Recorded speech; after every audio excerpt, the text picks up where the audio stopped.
very important part for successful transformation is changing behaviors.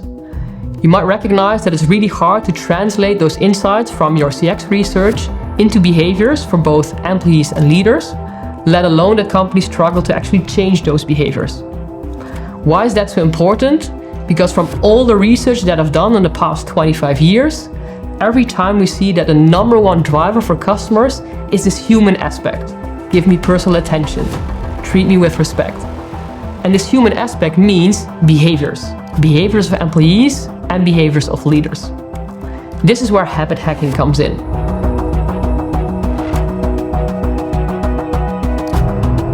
Within 4 to 5 months, we translate the insights from customer experience or, for example, new brand values or culture values into a menu of behaviors that they can integrate in their daily work with measurable results at the end of those 4 or 5 months, both internally as well as externally.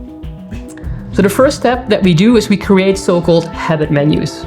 So based on the insights that we've gathered, either from the driver research or maybe you're creating new brand values or new cultural values, and we translate those insights into a menu of tiny habits. And that's a specific menu for each role. So we have, for example, a menu of 10 habits for call center agents, they are customer facing, a menu of 10 habits for non-customer facing roles, and also for leadership. So we create that draft menu and then we plan just a 1-hour session, so it's super low disruption but high impact, with, for example, 3 call center agents to just give feedback on that menu. So they feel, hey, this menu of habits is super relevant for my daily work. So the second step is that we create a campaign week. We want to generate as many volunteers as possible across the entire organization, where employees come forward and say, hey, I want to be part of this. I want to start experimenting with tiny habits. So that's where, from behavioral science, a lot of playfulness comes in. It's fun, it's energizing, you create a theme, and the goal is that we get at least 10% of all employees to join. So after all the employees have signed up, the next step, again, low disruption, high impact, is just a 30-minute kickoff. So for example, we have 3 30-minute slots where all the employees can say, hey, this suits my agenda. And we share with them again the why. Why are we doing this? To enhance customer centricity, the theory behind tiny habits. We share the examples of the menus and we explain to them what are we expecting of you in the next 6 weeks of experimentation. So super short, to the point. Then in the fourth step, we actually start the 6 week of experimentation. So employees, we ask them to choose one tiny habit out of that menu. And during that 6 weeks, they are experimenting and we make sure that we nudge them. Because if you're super busy, the chances are you forget to do your new habit. Right, so we send, for example, 2 times a week a short email. Hey Zanna, it's now 5 p.m.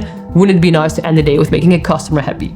Right, again, super short, to the point, where you remember, oh yeah, I was doing a tiny habit. Then at the end of the 6 weeks, we evaluate. And we evaluate in 2 different ways. Internally, so we have qualitative sessions, feedback from employees, but we also make sure that we measure the satisfaction of customers at the end. So we have both internal and external results.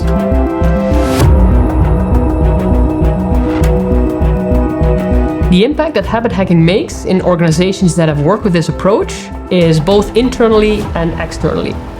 So internally, science again is saying that you want to have at least 10% of all employees to be involved, to create a movement. We see that between 30 and 60% of employees are volunteering to sign up. So there's something there, there's a lot of energy there. So that's your first measurement. And the second is more qualitative, where we ask employees 3 questions. First, did this habit add value to your daily work? Second, did you get some other response from a customer that maybe you didn't get before? And thirdly, is this a habit that you feel your colleagues should also adopt? So you start creating a benchmark of tiny habits. And for me, one of the most beautiful responses that we got is that employees are saying, this makes my work more fulfilling. There's a lot of energy around experimentation in general, which is super valuable to most organizations. And also employees start creating their new tiny habits. So that's the impact internally. What we also see externally, because we have a baseline measurement with the surveys on the customer side, is that after those 4 or 5 months, we see a steep increase in satisfaction of customers. Why? Because remember that human aspect is the number one. And with all these habits, you're working exactly on that driver.